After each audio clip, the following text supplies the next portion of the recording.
Stay where you are. Police officer with a taser. You've got 50,000 volts pointing right at you. You've got 2 red dots on your chest. Look at them now. Do not make any sudden movement. Okay, mate. Look at your chest. See the 2 red dots. We're civilian police officers. What's up, troops? How's it going? Welcome to Combat Ready HQ. Today's video, we are looking at the force that defends us, defends our nukes, defends our MOD property, our military establishments. This is the Ministry of Defence Police, the secret armed police. Check out the original video in the description and comment below what your thoughts are and what you want to see next. But let's get into it. Oh, police! Show me your hands! Oh, police, stay where you are! Don't move, stay where you are! Stay where you are! I swear you just had the deaths on. Keep your hands where I can see them, do not move, stay where you are! I think the MDP's one of the best kept secrets, to be honest. You see a police car go by, you don't look at that closely at the badge on the door. I don't think it's widely understood what the force actually does and what capabilities it has. Put your hands on your head and lock your fingers. The Ministry of Defence Police, or MDP, are a unique civilian police force, providing policing and protection for people, key sites and assets for the MOD. The force consists of around 3,000 officers spread across the country, protecting everything defence-related, from married quarters to nuclear submarines. For the national security of the United Kingdom, they are critical. So they most probably are the best kept secret within the policing world within the UK. But they're a very small unit considering they're nationwide. Approximately 3,000 staff, 2,400, 2,600 are most probably the actual police officers, and the rest are police sort of admin staff. You think compared to Met Police, who have around 2,700 authorised firearms officers. That's just authorised, not including all their other staff, those standard constables, etc. You most probably wouldn't have seen them unless you've been in the military. I've only heard of them because I've been in the British Army. They've got a massive presence at RAF Aldermaston, where the UK's nuclear warheads and nuclear weapons are designed, manufactured and supported. Massive presence and massive job doing there. And they also do a lot of protecting convoys up and down the country of any sort of warheads, nuclear parts or anything like that that's being sort of transported around the country. And if you live in an area that's got some sort of military barracks, military sort of area or Ministry of Defence building, then you will see them there. Very quiet job, most probably can be a little bit boring at times. I think from what I read, they did around 61 arrests in 2016 compared to Sussex Police that did around 17,000 arrests in that year. So most probably a lot of sitting around, training, preparing your kit, looking after your kit, and a lot of patrolling of military and Ministry of Defence sites. Still a cool job to do. Look at the kit they carry. I'm sure the video is going to cover that. But yeah, so RAF Aldermaston, some military areas, military ranges, barracks, married quarters. You've got the submarine bases, sort of up Scotland, etc. You're seeing them there, and any sort of Ministry of Defence buildings, London, and any other sort of sites around the UK. It's around 36 sites that they protect.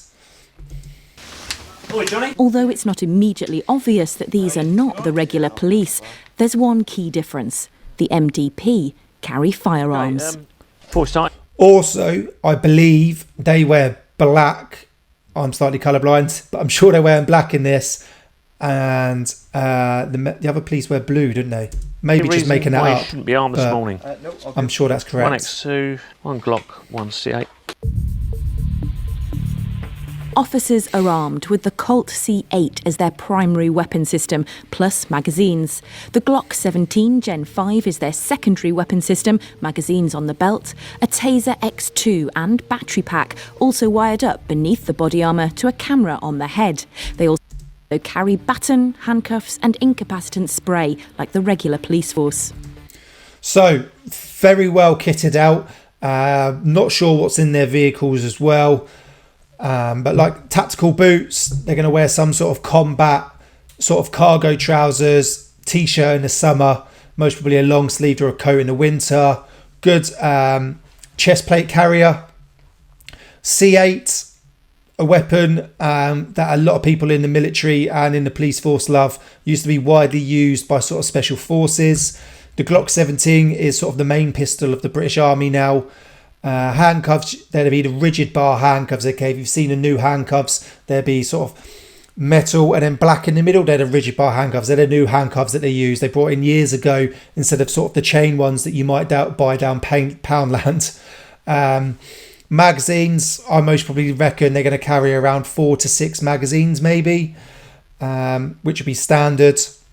And then the rest is standard sort of police stuff: taser, incapacitate spray, a baton, and then a camera. Camera nowadays is absolutely massive. Cameras are used pretty much by every police officer most probably, and especially all authorised firearms police officers. One, it's for the person's safety, and it's for your safety. Okay, so everything can be recorded now. So if you ever end up in court, like that Martin Blake did, then it's a better evidence instead of just loads of handwritten statements by everyone. All armed officers carry an array of equipment, you've got 4 mags, which provides them with and 2 various pistol options. mags. And from their voice and their own demeanour and their way of negotiating with a person, that's one way of diffusing a situation, right up to the other end of the scale, which is the recourse to lethal force. Stay where you are. Police officer with a taser. You've got 50,000 volts pointing right at you. You've got 2 red dots on your chest. Look at them now. Do you not make any sudden movement? Okay, mate. Look at your chest, your 2 red dots. Yeah, I can see, mate. We're civilian police officers. So straight away there, what they were doing, 50,000 volts that taser shoots out. That's going to hurt. That superintendent just said, verbal. Everything should be verbal first. One, because you want to de-escalate the situation. So they're verbally talking to him, de-escalating, always trying to de-escalate, using your weapon as last resort. No matter what anyone thinks, a police officer, whether it's Met Police, Sussex Police, Yorkshire Police, MDP Police, the weapon is last resort. Okay, same in it's same in the military sometimes. If you can talk someone down, you can talk someone down, but normally it's a lot further away. You get ambushed, it's slightly different. But with the police, it's de-escalation. All right, but you're telling them what you're doing as well. It's not, you're trying to talk them down and trying to build a rapport, but you're saying that we've got a weapon pointing at you. If you don't stop what you're doing, we will shoot. We will taser you. Okay, and normally they give around 3 warnings. We're not above the law. We're working under the Queen's peace, not in a war zone. Former Navy man Russ is a firearms instructor. Today, he's playing the role of an armed subject, which he says is essential for instructors to see close up where students go wrong. Although there are similarities with his previous military career, there are also distinct differences. Yeah, I think there'd be a lot of differences. When I was serving in the armed forces, we had rules of engagement cards that basically said what you could and couldn't do, when you could shoot and when you couldn't. When I joined the MDP, the decision to fire or not was down to the police officer on the ground. And if you can imagine, the police officer, whether they decide to shoot or not in that split second, will be poured over by a court or whatever for however long it takes. If we think it's necessary to fire a shot, we fire 1 shot, we reassess. If the threat's still there and the shot's still justified, have a follow-up shot. You in the room! Come! I totally get what he's saying there, okay? So in the military, we had card Alpha, card Bravo, okay? And we were literally run by those rules of engagement, okay? You had to follow those, but it's still very similar. It's not as distinguishable as what he's saying. If you're out on patrol or you're sort of clearing a building, yes, you've got rules of engagement, but you've still got to decide in that split second. So basically, the card Alpha just laid it out.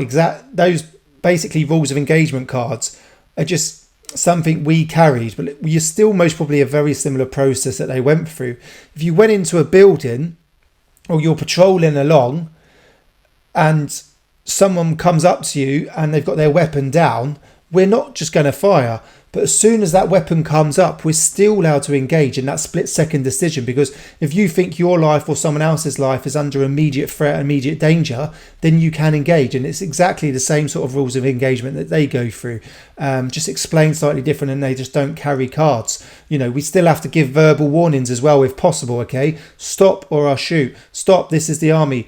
This is the army, stop or I'll shoot. Along those sorts of lines, okay? So it's not just we have to go off those cards. We're still going through those dynamic risk assessments exactly like they are. So I don't think it's too far apart from each other, in my personal opinion. I've not been in the police, but I can't see it being that different, because if I was on patrol, yes, I had my card Alphas for it's easy to read, but I wouldn't whip it out and go, oh, can I shoot? It's, boom, he's pulled his weapon up and pointed at us. I've engaged. If I have to go to court, I can say I feel justified that why I pulled the trigger. the door! As soon as the threat is neutralised, and we're happy that everyone's safe, the threat no longer exists, then we become the carers. So the next tactic we're going to show you is a 2-vehicle contain and call out. We've got one subject vehicle, a white van, with one white subject inside. He's been known to carrying firearms. We're going to do our best to stop that vehicle, contain it with the police vehicles, and then try and talk him out of the vehicle. What's actually going to happen, he's a very, very angry white male in that van. He's going to get out, point a gun at our subject, our officers, and they are going to hopefully use some form of force to stop that. If it all goes correctly, this should be a shoot scenario, and then we'll go on to a bit of first aid afterwards. Oh, police, show me your hand! Back off! Back off! Now! Shots fired! So as you saw there, as soon as the weapon was pointed up in their direction, they engaged, and we would have done the same in the military.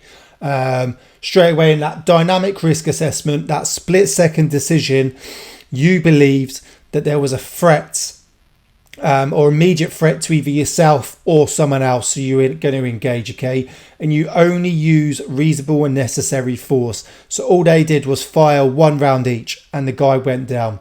If the guy doesn't go down and he still points the weapon at you, you can then fire another round and use reasonable and necessary force. But yeah, no difference to what we would have done in the military to what they're doing here. And what you can see on their weapons here, so this yellow bit here, so that's the BFA, blank firing attachment, and on their magazines as well, looks like they've taped them up yellow to let them know that they've got blanks. We would have had the same in the military as well. On the SA-80 or other weapons, you put a BFA on the end, a blank firing attachment, and we would have had sort of black and yellow magazines. And